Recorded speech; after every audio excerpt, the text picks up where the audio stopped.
Sir France जो है India का शुक्रिया अदा कर रहा है, क्या कहेंगे? अभी प्राइम मिनिस्टर मोदी को as a guest of honour जो है वो नेशनल डे की परेड के ऊपर बुलाया है। तो आप ये इमेजिन करें, एक साउथ एशियन मुल्क का प्राइम मिनिस्टर जो है, जो कि कॉलोनी रहा है ग्रेट ब्रिटेन की, वो जा रहा है as a national day guest के तौर पे। यूरोप से किसी को नहीं लिया। अब फ्रांस ये कह रहे हैं हम इंडो पैसिफिक रीजन में नजर आने वाले हैं बिकॉज इंडिया के साथ उनके रिलेशनशिप स्ट्रांग हो गई थी। सर अगर इसका कंपैरिजन हम पाकिस्तान के प्राइम मिनिस्टर्स या पॉलिटिशियंस के साथ करें तो हमें कोई बुलाता क्यों नहीं, और अगर हम खुद भी जाना चाहें तो हमें रिजेक्ट क्यों कर दिया जाता है? अब दरअसल हाल ही में फ्रांस के गवर्नर ने नरेंद्र मोदी को नेशनल डे पे इनवाइट किया है चीफ गेस्ट की तरह। तो दोस्तों बता दें, भारत के लिए बहुत गर्व की बात है क्योंकि फ्रांस के गवर्नर द्वारा नरेंद्र मोदी को वैसे ही सम्मान दिया जाएगा जैसे अमेरिका के प्रधानमंत्री को दिया जाता है। तो भारत के वज़ीर-ए-आज़म नरेंद्र मोदी ने बेसिकली काफ़ी ग्लोबल लीडर्स को अपने नेशनल जो रिपब्लिक डे है उस पे बुलाते हैं। आई थिंक 26 जनवरी को जो सेलिब्रेट करते हैं। तो अभी फ्रांस के सदर एमेनुअल मैक्रोन जो हैं, उन्होंने प्राइम मिनिस्टर मोदी को इस साल बेस्टाइल डे पे बुलाया है, जो कि नॉर्मली फ्रांस का नेशनल डे जो होता है, जो हर साल 14 जुलाई को मनाया जाता है। मुझे एक दफ़ा इत्तेफाक हुआ, I was in Paris on 14 July I think 2019 में।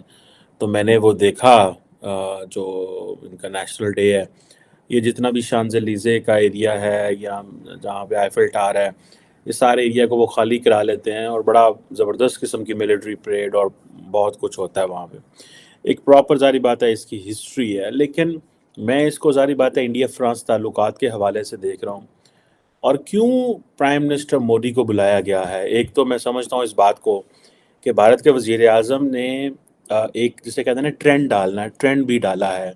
मॉडर्न ये जो इरा चल रहा है अभी पिछले 10 सालों में कि बहुत सारे ग्लोबल लीडर्स को रिपब्लिक डे पे बुलाओ, उनको प्रोटोकॉल दो, रिस्पेक्ट दो। अभी इन्होंने प्रेसिडेंट सीसी को बुलाया हुआ था इजिप्ट के। अभी प्राइम मिनिस्टर मोदी को as a guest of honour जो है वो नेशनल डे की परेड के ऊपर बुलाया है। आप ये इमेजिन करें, एक साउथ एशियन मुल्क का प्राइम मिनिस्टर जो है, जो कि कॉलोनी रहा है ग्रेट ब्रिटेन की, वो जा रहा है as a national day guest के तौर पे। यूरोप से किसी को नहीं लिया, अमेरिका से नहीं बुलाया, ऑस्ट्रेलिया से नहीं बुलाया। इसका मतलब ये है कि बेसिकली ये बिजनेस और जो मिलिट्री रिलेशंस हैं दोनों मुल्कों के, वो एक पीक पे तो बता दें, ये पहली बार नहीं है कि फ्रांस के नेशनल डे पर नरेंद्र मोदी को इनवाइट किया गया। तो इससे पहले प्रधानमंत्री मनमोहन सिंह को भी इनवाइट किया गया था और इसके साथ साथ दोस्तों नेशनल डे पे जो है इंडियन आर्मी को इनवाइट किया गया था। तो आप समझ ही गए होंगे नेशनल डे कितना बड़ा डे होता है। और दोस्तों फ्रांस के गवर्नर द्वारा प्रधानमंत्री को सम्मानित किया जाएगा, ये कितनी गर्व की बात होगी भारत के लिए।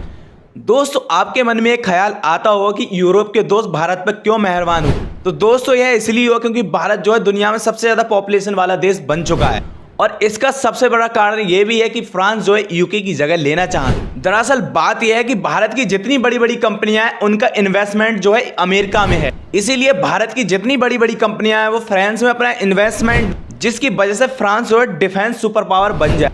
से एक स्टेटमेंट, एक अनाउंसमेंट सामने आई है जिसके मुताबिक Indian prime minister Narendra Modi ji को इनवाइट किया जाएगा नेशनल डे पर फ्रांस के, जिसको बेस्टील डे भी बोला जाता है। गेस्ट ऑफ ऑनर के तौर पर उनको बुलाया जाएगा। इससे पहले 2009 में ये हुआ था कि एक इंडियन प्राइम मिनिस्टर को इनविटेशन दी गई थी। सर अगर इसका कंपैरिजन हम पाकिस्तान के प्राइम मिनिस्टर्स या पॉलिटिशियंस के साथ करें तो हमें कोई बुलाता क्यों नहीं, और अगर हम खुद भी जाना चाहें तो हमें रिजेक्ट क्यों कर दिया जाता है? इसलिए कि पाकिस्तान ने अपनी फॉरेन पॉलिसी को कभी और अपनी अंदरूनी पॉलिसी दोनों को कभी एक जो होता है ना द रूल ऑफ लॉ और इंटरनेशनल लॉ के जो नॉर्म्स हैं उसके मुताबिक इन्होंने नहीं किया और इन्होंने अपनी इकोनॉमी का सत्यानाश कर दिया है और ये बैंकरप्ट हैं। तो उनको बैंकरप्ट लोगों को कभी कोई इनवाइट करता है, उनसे तो लोग भागते हैं या कहते हैं कि भाई हमारे पैसे वापस दो। पाकिस्तान की तो जीरो हो चुकी है ना स्टैंडिंग दुनिया के अंदर। जब आप भीख मांगने निकलते हैं तो जो भिखारी होता है उस पर तरस ज्यादा आता है या अक्सर लोग कहते हैं चलो लगा जा, ऐसे ही होता है ना। तो वही हमारा हाल है और ये किया हमारी अपनी करप्ट, इनकॉम्पिटेंट, अनकेयरिंग, मैं कहता हूँ ये बिल्कुल इन्होंने अवाम का कभी ख्याल नहीं किया। इन्होंने अपने जो है ना वो घर में दौलत और वो सारा उस लूट मार के जरिए इन्होंने पाकिस्तान को इस हालत में पहुंचा दिया, तो वो फ्रांस क्यों इन्हें इनवाइट करेगा? वो क्या बेवकूफ है या क्या है? इंडियन प्राइम मिनिस्टर जो है, देखें इस वक्त वर्ल्ड की 5वीं इकोनॉमी से वो 3rd की तरफ जा रहे हैं। एक बहुत बड़ी मार्केट है और वहां पे इन्वेस्टमेंट्स जब आती हैं तो उनको सिक्योरिटी भी मिलती है। ऊपर से इंडिया अपने जमहूरियत को के जो तकाजे हैं वो पूरे करता है, कम से कम इलेक्शन के हवाले। तो दोस्तों आपको अब पता चल ही गया होगा कि मोदी जी का फ्रांस में क्यों स्वागत किया जा रहा है। तो इस पे आपका क्या कहना है, प्लीज कमेंट कीजिए एंड इसी तरह की वीडियो देखने के लिए हमारे YouTube चैनल को सब्सक्राइब कर लीजिए।